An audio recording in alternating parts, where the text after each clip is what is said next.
khul zin na sắp xếp na mun lung đân tùy xa lên kinom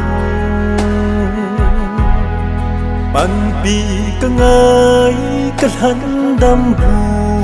nei hin hu in Giêsu na gam na lun ting le nei he zing in lấy sẽ trốn sẽ asam ta lôi cả đầu dâu côi và cái nôn nề Giêsu na gam na hun tiếng lệ này hay dinh nhìn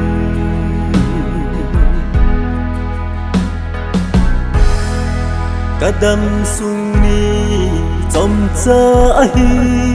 hết lâu cái in gian mu lê xếp na mây bí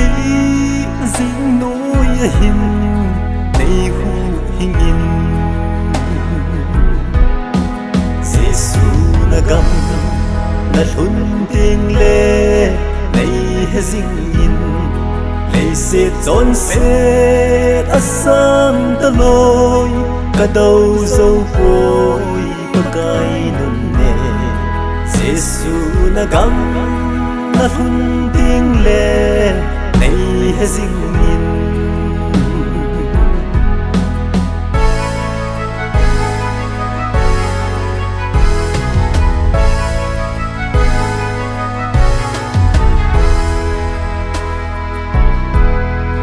cả đâm sung ni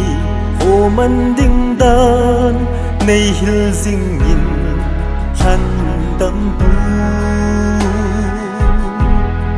cấp hạ thôi hi nắng ngã đi nhìn bằng tang cất đê Giêsu na gam na lun tiếng lệ này he dinh nhìn lấy sẽ trốn sẽ asam ta lôi cả đầu dâu côi và cái nôn Giêsu na gam na hun tiếng lệ này hay dinh nhìn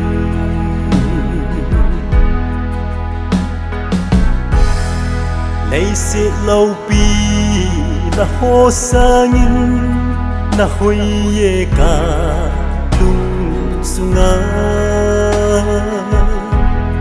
sắp xếp na lính lúc hu dòng chu dòng lệ chun Giêsu na gam na lun tiếng lệ này hay dinh in lấy sẽ trốn sẽ asam ta lôi cả đầu dâu côi và cái nôn nề Giêsu na gam na lun tiếng lệ này hay dinh in Giêsu na gam na hun tiếng lệ này hay dinh nhìn